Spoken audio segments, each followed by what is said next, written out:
Adolf हिटलरले मर्नुअघि भनेका थिए, मेरो आत्मा एक दिन चिहानबाट उठ्नेछ र संसारले देख्नेछ कि म बिल्कुल सही थिए।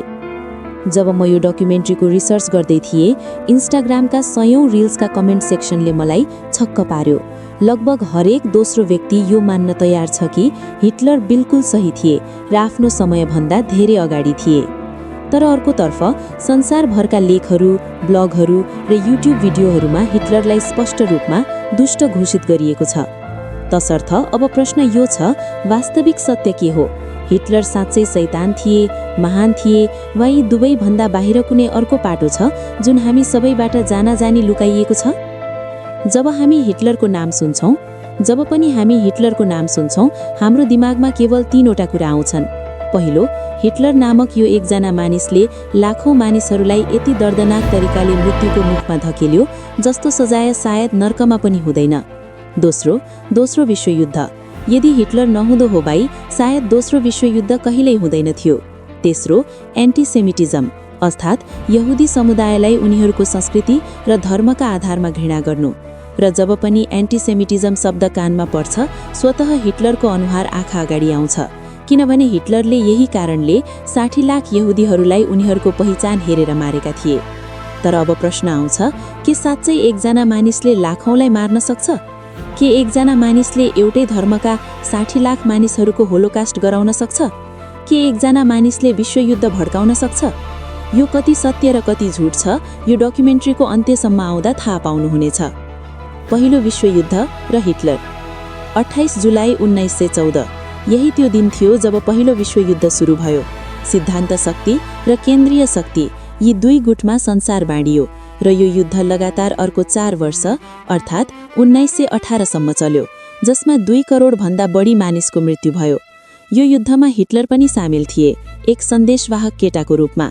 उनको काम थियो जर्मन सेना र मुख्यालय बीच सन्देश पुर्याउनु, र यो काम विशेष रूपमा हिटलरलाई नै सुम्पिनुको एउटा कारण यो थियो कि जब पनि उनी कुनै सन्देश पुर्याउँथे, सुन्नेहरू उनको धेरै प्रशंसा गर्थे। हेनरी टान्डीको भूमिका। 1918 पहिलो विश्वयुद्धको अन्तिम चरण। यसै बेला हिटलरलाई फ्रान्सको एउटा सानो गाउँमा नियुक्ति मिल्छ र त्यही एउटा ठूलो आक्रमण हुन्छ जसमा उनी बुरी तरह घाइते हुन्छन्। एउटा आँखाले केही देखिँदैन, गलत दिशातर्फ भाग्छन् र त्यही एउटा ब्रिटिस सैनिक अगाडि आउँछ, हेनरी। टन्डी कुनै साधारण सैनिक थिएनन्, अत्यन्त प्रशिक्षित र दक्ष। तर जब उनले देखे कि हिटलर पहिल्यै गम्भीर रूपमा घाइते छन् र निहत्था छन्, उनले शत्रु देशको सैनिक भए पनि बन्दुक फर्काए र हिटलरलाई जीवित छाडिदिए। तर हेनरीलाई के थाहा थियो र कि उनले आज जसलाई एक निर्दोष ठानेर छाडिरहेका छन्, त्यो अगाडि गएर लाखौं निर्दोषको ज्यान लिनेवाला छ। वर्साईको सन्धि। हेनरीको गोलीबाट बच्दा जर्मन अस्पताल पुगेका हिटलरलाई त्यही थाहा पाउँछन् जर्मनीले आत्मसमर्पण गरेको छ। पहिलो विश्वयुद्ध आधिकारिक रूपमा सकियो। यो हार जर्मनीलाई यति महँगो पर्यो कि उनीहरूको अर्थव्यवस्था र सेना दुवै ढहे। नागरिकहरूको मनोबल पूर्णतः टुट्यो।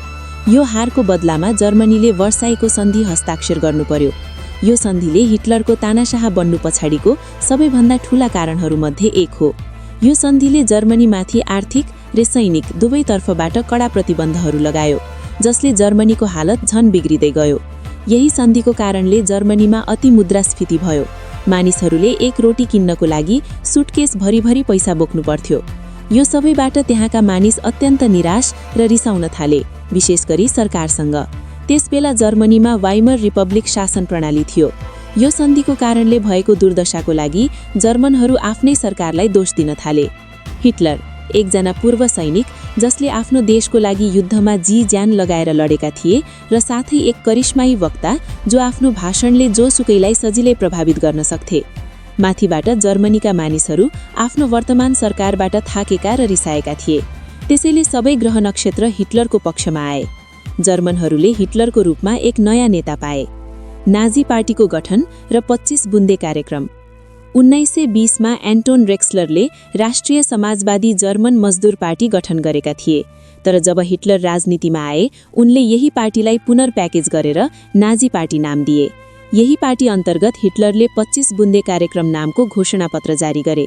यसमा उनले मोटामोटी यस्ता वाचाहरू गरे: जर्मनीलाई बेरोजगारीबाट बाहिर निकाल्ने, विश्वयुद्धपछि जर्मनीमाथि थोपिएका अपमानजनक सन्धिहरू रद्द गर्ने, जर्मन रक्त नभएका आप्रवासीहरूलाई जर्मनीबाट बाहिर गर्ने, जर्मनीको बिग्रिएको हालतको लागि यहुदी धर्मका मानिसहरूलाई दोष लगाउने। यो घोषणापत्रको सबैभन्दा ठूलो विवादास्पद वाचा यही थियो, यहुदीहरूलाई दोष लगाउनु। हिटलरले आफ्नो यो वाचाले जर्मन मानिसहरूको मन जिते। म जर्मनीलाई महान बनाउँछु। बीचैमा 1923मा हिटलरले एउटा ठूलो काण्ड गरे। तत्कालीन सरकार गिराउन विद्रोह गरे, जसलाई म्युनिख पुच भनिन्छ। तर यो प्रयास विफल भयो र उनलाई जेलमा हाल्यो। जेलमै बसेर उनले आफ्नो सबैभन्दा प्रसिद्ध पुस्तक माइन काम्फ लेखे, जसको अर्थ हो मेरो सङ्घर्ष। यस पुस्तकमा उनले आफ्नो विचारधारा र भविष्यको योजना लेखे। तानाशाह बन्ने बाटो। 1929मा महामन्दी आयो। जर्मनीको अर्थव्यवस्था पहिल्यै कमजोर थियो र महामन्दीले झन बिगार्यो। हिटलरले यो अवसरको पूरा फाइदा उठाए। राजनैतिक चाल अन्तर्गत फोन पापेन नामका नेताले हिटलरसँग गोप्य सम्झौता गरे। उनले प्रेसिडेन्ट हिन्डनबर्गसँग कुरा गरेर हिटलरलाई जर्मनीको चान्सेलर, प्रधानमन्त्री सरह बनाउन सहमति भए, फोन पापेन उपचान्सेलर रहने शर्तमा। हिन्डनबर्ग र फोन पापेनले सोचेका थिए हिटलरलाई कठपुतली बनाएर नचाउनेछौँ, असली शक्ति हाम्रै हातमा रहनेछ। तर जसको साथ उनीहरू हेरफेरको खेल खेल्दै थिए, उसले हेरफेरमा पहिल्यै पीएचडी गरिसकेको थियो। 30 जनवरी 1933मा हिटलर जर्मनीको चान्सेलर बने। एक महिनापछि मात्रै 27 फरवरी 1933मा जर्मन संसदमा भयङ्कर आगो लाग्यो। हिटलरले तुरुन्तै आफ्ना प्रतिद्वन्द्वीहरूलाई दोष लगाए र आपतकालीन अधिकार हातमा लिएर इनेबलिङ एक्ट पास गरे, संसदको अनुमति बिनै नयाँ कानुन बनाउने अधिकार। यो एक्ट तानाशाहीको इजाजत पत्र थियो। 1934मा हिन्डनबर्गको मृत्युपछि हिटलरले आफैलाई फ्युरर, जर्मनीको सर्वोच्च नेता घोषित गरे।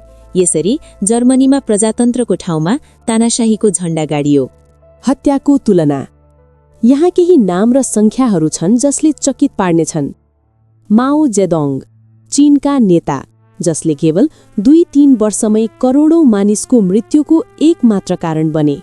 उनको ग्रेट लिप फरवर्ड योजनाले 1959-1961 बीच अनुमानित 3देखि 4 करोड मानिसको भोकमरीबाट मृत्यु भयो। यो संसारको सबैभन्दा ठूलो मानव निर्मित अकाल मानिन्छ।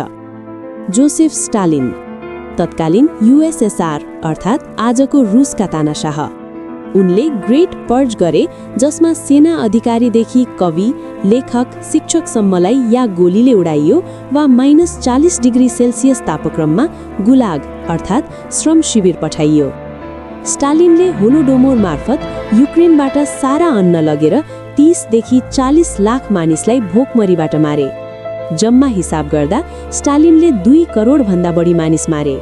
र आइरनीको कुरो, स्टालिन 2 पटक नोबेल शान्ति पुरस्कारका लागि मनोनित भए।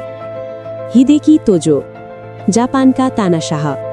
उनले चीनको मान्चुरियामा युनिट 731 नामक सुविधा खोले, जहाँ जीवित मानिसहरूमा अत्यन्त खतरनाक प्रयोगहरू गरिन्थे। बेहोस नगराइकनै विच्छेदन, प्लेग ब्याक्टेरिया र रासायनिक हतियार परीक्षण, जमाउने तापक्रममा राखेर शरीर जमाउनु। 1936 देखि 1945 बीच अनुमानित 50 देखि 1 लाख मानिस मारिए। र आश्चर्यको कुरो, ती वैज्ञानिकहरू पक्राउ परेपछि सजाय पाउनुको सट्टा अमेरिकाले उनीहरूलाई गोप्य रूपमा काममा राख्यो। त फेरि अब प्रश्न आउँछ, जब मास किलिङको कुरा हुन्छ, किन केवल हिटलरको नाम आउँछ, यिनीहरूको किन आउँदैन? यसको कारण हो चरित्र हत्या। तर कसले र किन हिटलरको चरित्र हत्या गर्यो? हिटलर र अन्य तानाशाहहरू बीचको भिन्नता यति मात्र थियो कि यिनीहरूले आफ्ना अपराधहरू सांस्कृतिक क्रान्ति वा विकासको नाममा प्रस्तुत गरे। तर हिटलर आफ्नै भाषणहरूमा आफ्ना अपराधहरू खुलेआम स्वीकार गर्थे। त्यसैले उनलाई लक्षित गर्न सजिलो भयो। जो युद्ध जित्छ उसले इतिहास लेख्छ, र जो इतिहास लेख्छ उसले सधैँ आफैलाई नायक देखाउँछ। र कुनै पनि नायकलाई नायक देखाउनको लागि कथामा एक खलनायक चाहिन्छ, नत्र नायक ठूलो कसरी देखिन्छ र? यहुदी विरोध र हिटलरको सम्बन्ध। सबैलाई लाग्छ कि यहुदीहरूमाथि जो अत्याचार भयो, जुन घृणा थियो, त्यो केवल जर्मनीमा थियो र केवल हिटलरको कारणले थियो। तर यदि म भनौँ कि यो सम्पूर्ण कथाको केवल 0.1% हो, इतिहासको तथ्य हेर्नुहोस्। रोमन साम्राज्य, England, France, Spain, Austria, Portugal, यी देशहरूबाट यहुदी समुदायलाई निष्कासित गरिएको थियो। अर्थात् हजारौं वर्षदेखि संसारको हरेक कुनामा कुनै न कुनै देशबाट यहुदीहरूलाई बाहिर निकालिनै आइएको थियो। किन यहुदीहरूलाई निकालिन्थ्यो?